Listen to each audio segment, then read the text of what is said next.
오늘도 말씀을 좀 볼 텐데요. 고린도전서 3장 계속 보도록 하겠습니다. 고린도전서 3장의 16절과 17절은 이제 어조를 잘 살려서 읽어야 돼요. 오늘 말씀 본문은 어조가 매우 중요합니다. 이 부분은요, 바울이 고린도 교인들에게 경고하는 거거든요. 그 어조가 좀 세요. 그 약간 격앙된 목소리로 그 읽으면 더 좋아요. 오늘 그런 거 겨우 2절 보겠습니다. 제가 이렇게 짧게 보는 경우가 별로 없죠? 네, 오늘 2절. 그 다음에 나오는 18절부터 3장 끝까지는 뭐 이런 얘기예요. 세상 지식은요, 하나님 보시기에는 어리석다라는 건데, 요 주제는 이전에도 우리가 한번 다뤘기 때문에 그 뒷부분은 좀 생략하고 다음 주에는 이제 4장으로 넘어가 볼까 그렇게 생각합니다. 아무튼 오늘은 2절만 볼 건데요. 고린도전서 3장 16절과 17절 이렇게 2절을 보도록 하겠습니다. 이 2절은 분명히 고린도 교인들이 1차 독자이겠지만은 사실 뭐 그렇게 바울이 고린도 교인들에게 보내는 거구나, 나랑은 상관없지 이렇게 보라고 우리에게 주시는 않았겠죠. 먼 산 보듯이 성경 말씀 보라고 그렇게 주시는 않았을 거예요. 하나님께서 2차 독자인 우리에게 바로 이 시간, 오늘 이 자리에서 왜 이 말씀을 듣게 하시는지 우리가 좀 곰곰이 한번 생각을 해봐야 될 거예요. 먼저 오늘 말씀 읽어보도록 하겠습니다. 고린도전서 3장 16절과 17절 2절 읽어볼게요. 여러분은 자신이 하나님의 성전인 것과 하나님의 성령께서 여러분 안에 계시는 것을 알지 못합니까? 만일 누구든지 하나님의 성전을 파괴하면 하나님께서 그 사람을 멸하실 것입니다. 이는 하나님의 성전은 거룩하기 때문입니다. 여러분, 별로야. 그런 목소리를 읽으면 안 돼요. 부드럽게, 너무 부드럽게 하신 것 같아. 제가 아까 분명히 그랬잖아요. 어조가 중요하다. 격앙된 목소리로 약간은 화난 것처럼 읽어야 돼요. 압니까 모릅니까? 뭐 이러면서 다시 읽을게요. 16절부터 시작. 여러분은 자신이 하나님의 성전인 것과 하나님의 성령께서 여러분 안에 계시는 것을 알지 못합니까? 만일 누구든지 하나님의 성전을 파괴하면 하나님께서 그 사람 멸하실 것입니다. 이는 하나님의 성전은 거룩하기 때문입니다. 여러분이 바로 하나님의 성전입니다. 잘했어요. 아멘. 잘했습니다. 그 정도로 중요하다는 거예요. 이게 바울이 이렇게 목소리를 높여서 얘기할 만큼 아주 중요한 말씀이라는 거예요. 16절에 헬라어 원문은요, 이렇게 시작하거든요. 우크 오이사떼. 그러면서 이제 시작해요. 그리고 이 뒷것들이 이제 뒤에 따라 붙는 건데요. 이 우크가 뭐냐면 이게 뭐 부정이에요. 이게 부정. 그리고 오이사 때는 너는 아느냐, 너는 아느냐인데 우크가 붙었으니까 너는 알지 못하느냐, don't you know, 그런 거예요. 이게 이제 말은 뭐 이렇게 했지만은 약간 이런 느낌이에요. 넌 그것도 모르니? 이런 느낌이에요. 당연히 알고 있어야 되는데 넌 그것도 모르니? 라고 이제 뭔가 타박하듯이 그렇게 지금 말하고 있는 거예요. 그 뒤에 따라오는 내용이 바로 이건데요. 이 뒤에 나오는 내용은 당연히 성도라면은, 그리스도인이라면 당연히 알아야 되는. 뭐 누가 뭐 설명하지 않아도 그건 뭐 당연히 알고 있어야 되지, 뭐 그런 얘기예요. 자신이 하나님의 성전인 것과 하나님의 성령께서 여러분 안에 계시는 것, 이거를 당연하게 알아야 된대요. 여기 보니까 성도가 하나님의 성전이래요. 그리고 성도 안에 성령 하나님께서 계신대요. 이 사실을 성도들은 당연히 알아야 된다, 그런 얘기예요. 뭐 오늘 뭐 설교를 들어서 하는 게 아니라 우리가 뭐 그리스도인이라면 당연히 뭐 이건 알고 있어야 된다, 그런 거예요. 정리하면 이런 거예요. 읽어보세요. 성도가 하나님의 성전이다. 두 번째, 성께서 성도 안에 계신다. 이거는 당연히 알아야 되는 그런 기초적인 지식이다, 그런 얘기예요. 좀 달리 말하면 이 사실을 모르면은 그 사람이 정말로 진정한 그리스도인인지 의심할 수밖에 없다는 거예요. 그리스도인들은 절대로 몰랐다, 몰라서 그랬다라고 말할 수 없는 지극히 기초적인 지식, 당연히 알아야 되는 내용이 바로 이거라는 거예요. 그런데요, 이걸 지금 알아야 되는데 아는 거랑요. 이게 잘 들으셔야 돼요. 이게 중요한데 아는 거랑 그걸 떠올리는 거, 마음에 그려지면서 떠올리는 거는 좀 다르거든요. 그러니까 어떤 사실을 알고 있다고 해서 그것을 항상 떠올리면서 사는 건 아니에요. 그러니까 누군가 얘기를 해주거나 말씀들을 읽어서 다시 자극이 오면 그때 에이 나 저거 알아. 뭐 그제서야 그렇게 말해요. 원래 생각도 안 했어. 근데 누가 말해주니까 뭐 설교를 읽거나 큐티라거나 그래가지고 다시 자극이 오면 그때 난 당연히 그거 알고 있지 라고 말해요. 그러니 안다고 말하는 그 사실을 늘 마음에 담고 사는 건 아니라는 거예요. 보세요. 이렇게 지식에는 두 가지가 있는데 늘 품고 사는 지식이 있고 뭔가 자극이 있어야 생각나는 그런 지식이 있는 거예요. 그거는 하나님의 말씀이어도 마찬가지예요. 예수님도 씨 뿌리는 사람의 비유를 말씀하실 때 이런 얘기 하신 적 있죠. 돌밭에 떨어진 씨는 말씀을 듣자마자 처음에는 기쁨으로 받아들인대요. 오, 말씀 너무 은혜롭다. 뭐 이러면서 받아들인대요. 근데 뿌리가 없기 때문에 오래 가지 못한대요. 말씀 때문에 고난이나 핍박이 오면 곧 걸려 넘어진대. 이 사람이 무너지는 이유는 말씀을 듣지 않아서가 아니라는 거예요. 말씀을 몰라서도 아니에요. 아멘도 했다니까요. 지식이 없어서가 아니라니까요. 알아요. 그러나 그때뿐이라는 거예요.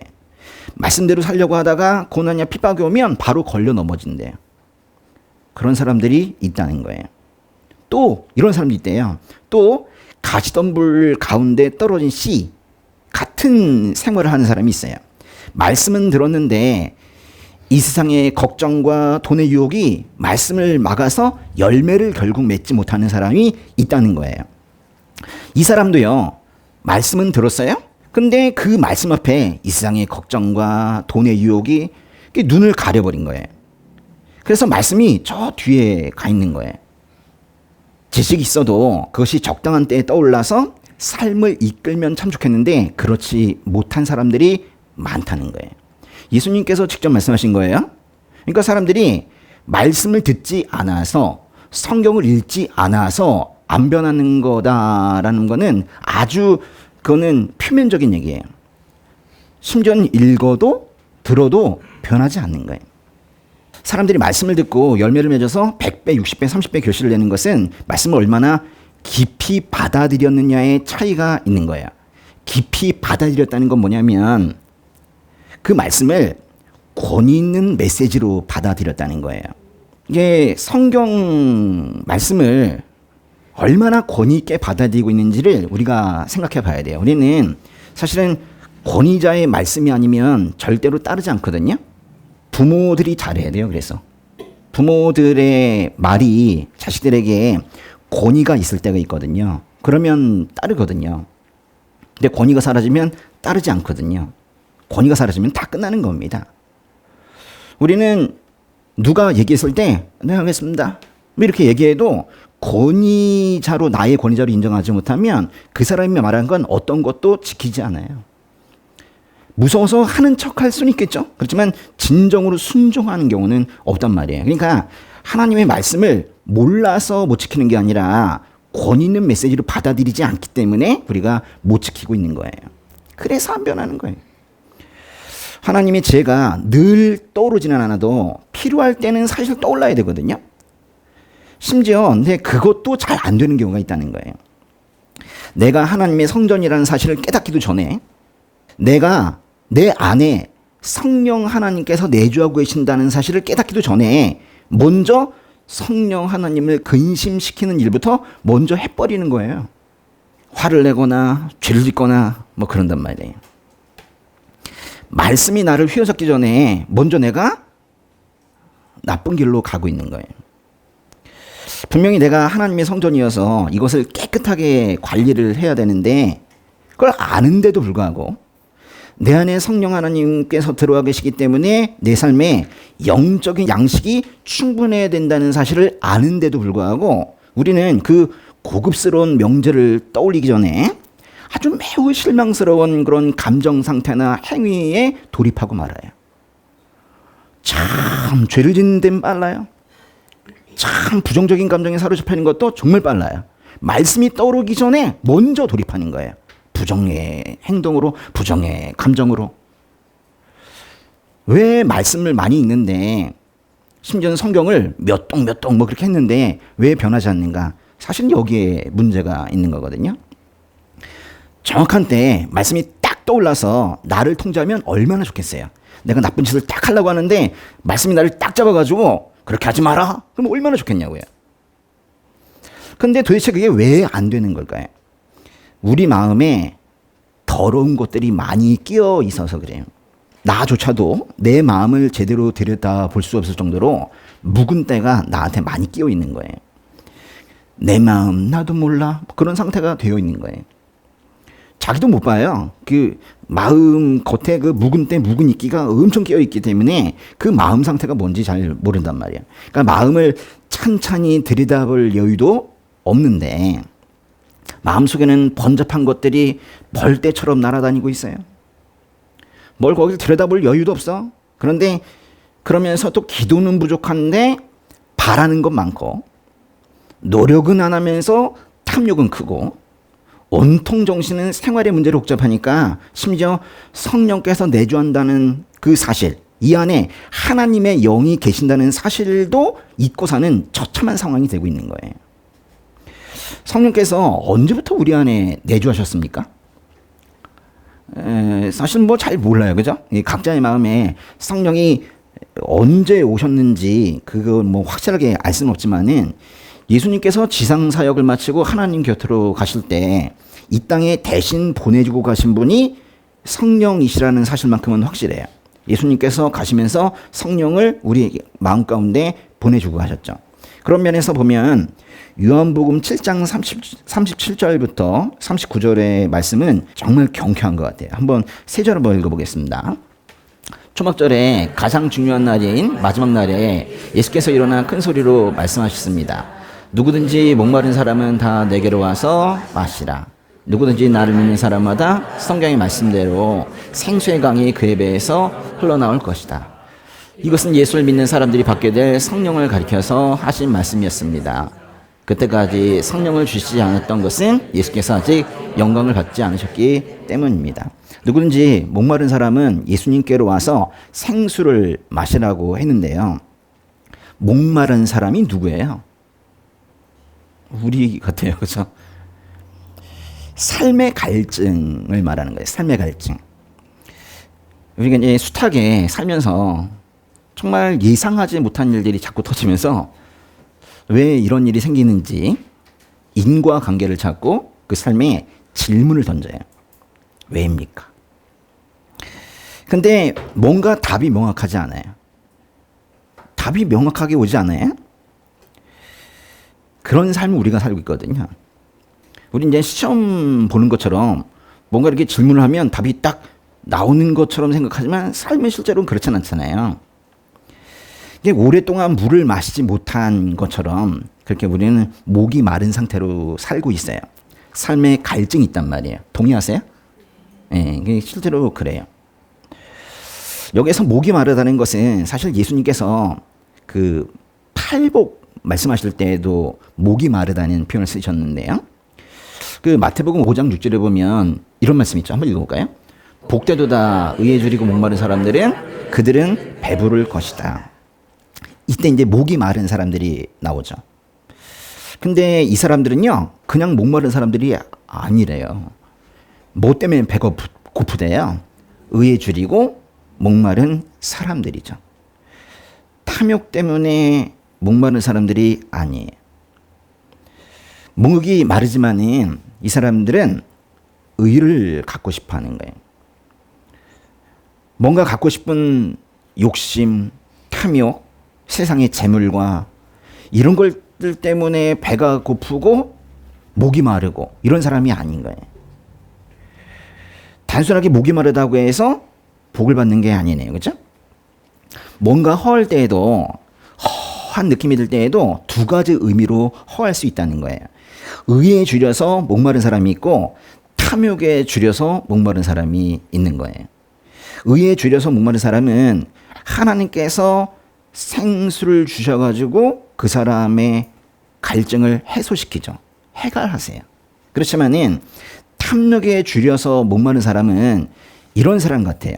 생명수의 원천인 하나님을 버리고 스스로 물 저장소를 만들었는데 그것마저도 물을 담지 못하는 깨진 물 저장소를 만든 사람 같아요. 결국 이 사람은 목이 말라서 목이 마르다 이러다 결국 죽을 것 같아요. 그러니까 목이 마른 거는 아주 좋은 의미도 있고 안 좋은 의미도 있는 거예요. 아무리 먹고 아무리 소비하고 아무리 소유해도 이 가슴 안에 휑한 것이 느껴질 때가 있어요. 마음에 구멍이 난 거예요. 마음에 구멍이 난 거예요. 그 빈 공간은 이 세상에 있는 어떤 것으로도 채워지지 않아요. 그 마음의 휑한 느낌 아세요? 아시죠? 전 예전에 그 허한 느낌이 들 때 이게 뭔지 잘 몰라가지고 자꾸 밥을 먹었어요. 이 허한 느낌이 뭔지 몰라가지고 그 정도로 어리석어요.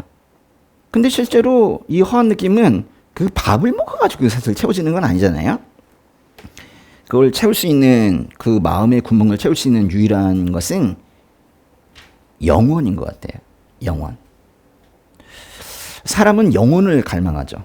생명이 영원하길 바라고 또 사랑이 영원하길 바라고 우리 사랑 영원히 가자. 세상에 그런 게 어딨냐. 하나님께서 말씀하시는 것도 아니고 또 관계가 영원하길 바라죠. 그러나 꽃이 시들듯이 그런 것들도 결국 사라집니다. 영원하지 못하죠.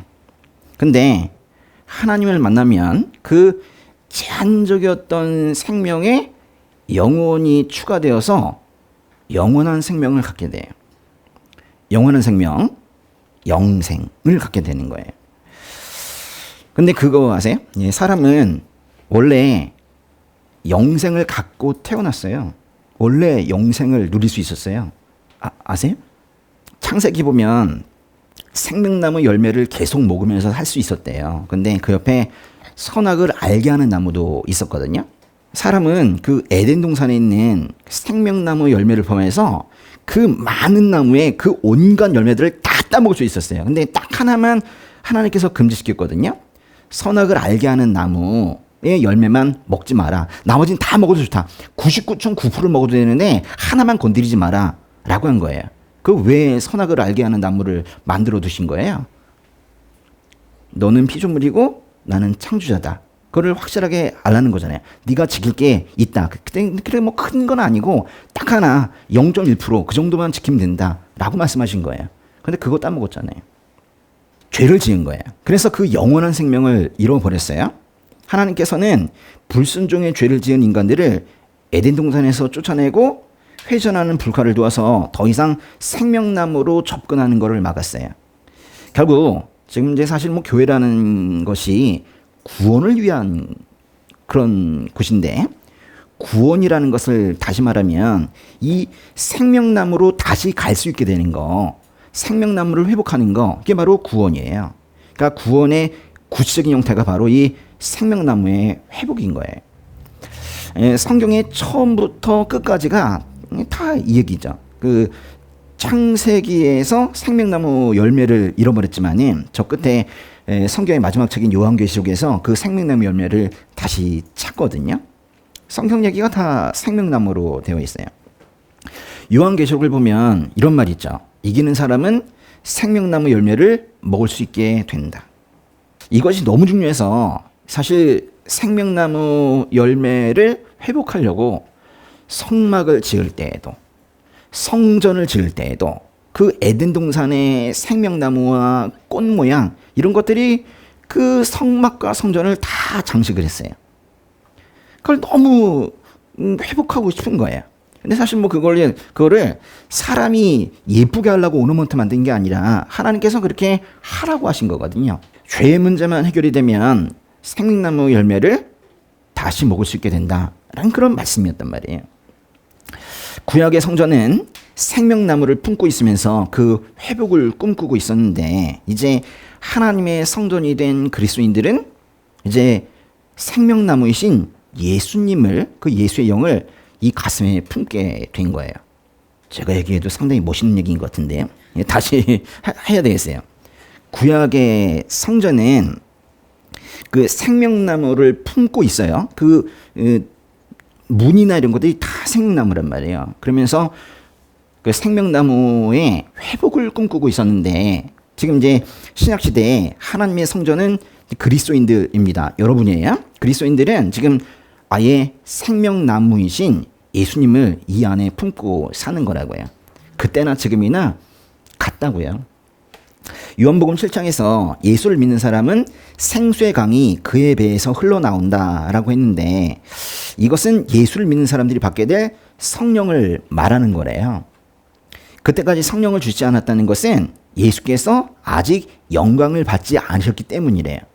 뭐 설명까지 이렇게 하는데, 십자가에서 죽으시지 않았기 때문에, 그래서 아직은 성령을 주시지 않았대. 그러니까 예수님이 하늘로 가셔야지 우리 안에 성령이 내주하실 수 있다, 그런 말이에요. 그래서 예수님께서 내가 떠나가는 것이 너희에게 유익하다, 그런 말씀도 하신 거예요. 예수님이 가셔야지 성령께서 오신다라는 거예요. 그래서 예수님이 떠나가시면서 보내주신 그 보혜사 성령을 성경에서는 예수의 영이라고도 부르고 있는 거예요. 사도행전 16장 7절에 이런 말이 있거든요. 예수의 영. 뭐 여기도 헬라어가 있네요. 푸뉴마, 예수, 예수의 영, 이런 뜻이거든요. 성령을 이렇게도 표현을 하는 거예요. 우리 안에 성령, 즉 예수의 영이 계시다는 거예요. 어떤 이유로 성령이 우리 안에 살게 되셨는지 솔직히 잘 모르겠어요. 그 신학을 공부하면서 조직신학 시간이 있는데 그걸 배워도 잘 모르겠어요. 주장만 여럿이다라는 거를 알게 됐어요. 이게 사실 잘 몰라요. 우리는 모르는 게 너무 많은데, 또 이것도 좀 궁금해요. 왜 내 안에는 성령 하나님께서 와 계시는데 왜 저기 있는 저 사람한테는 그 안에 성령 하나님이 계시지 않을까? 내가 뭐라고 나한테는 이렇게 성령 하나님이 들어와 계시고 저 사람은 저렇게 밋밋하게 살고 있을까? 그것도 잘 몰라요. 이유를 잘 모르겠어요. 다만 저 사람에게 성령을 안 주신 이유는 잘 모르겠지만은 내 안에 성령이 있는 건 알겠어요. 내가 예수님을 믿게 된 거, 이거 사실 나의 의지가 아니라 성령 하나님께서 하신 거거든요.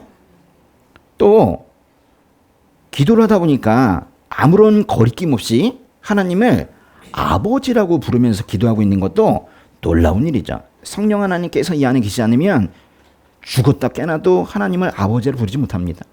또 이상하게도 지금처럼 뭔가 예수 이야기를 듣고 있잖아요. 예수 이야기를 원하고 있는 거는 왜 원하냐면 그 근원에서 그 예수의 영이 그 이야기를 원하고 있기 때문인 거예요. 이거는 확실한 것 같아요. 아니, 나 같은 죄인이 하나님 만나지 못했다면 어떻게 이 이야기를 듣고 있겠어요? 이건 큰 변화가 있는 거예요. 그러니까 이런 거예요. 이 안에 계시는 예수님이 저 밖에 있는 예수 이야기를 원하고 있고, 그 밖에 있는 예수 이야기를 이 안에 있는 예수의 영이 좀 원하고 있는데, 그걸 받아들이면서 결국 나의 몸과 마음이 예수처럼 살기를 바라는 거예요. 지금 뭐라 그랬냐면, 이 안에 계신 예수의 영이 저 밖에 있는 예수 이야기를 원하고 있고, 그걸 단순하게 이 안에 계신 예수의 영만 그거를 들으려고 하시는 게 아니라 결국 그 과정을 통해서 나를 변화시키려고 하는 거라고요. 내가 예수가 되게 하려는 거예요. 참 많이 변했어요. 그렇죠? 그렇지 않습니까? 동의하세요? 네, 진짜 많이 변했어요. 네. 저한테 한 얘기.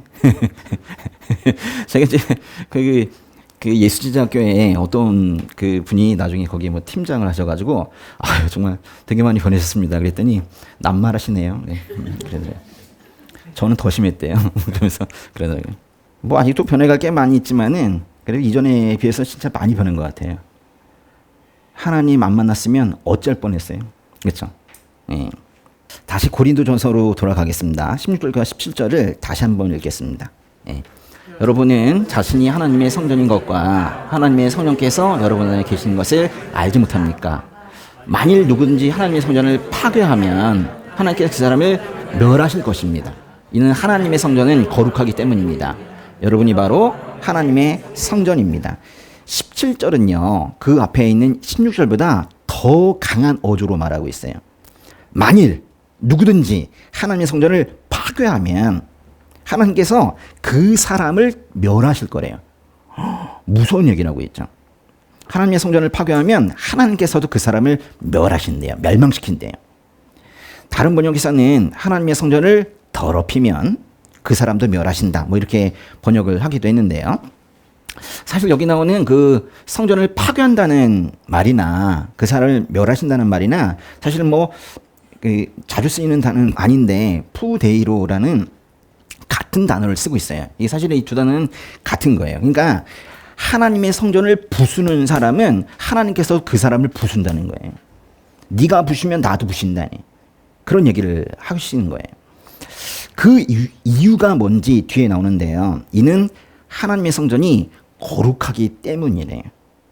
여러분이 바로 하나님의 성전이래요. 그러니까 하나님의 성전을 파괴하면 하나님도 그를 멸하신다는데요. 그 이유가 하나님의 성전이 거룩하기 때문이래요.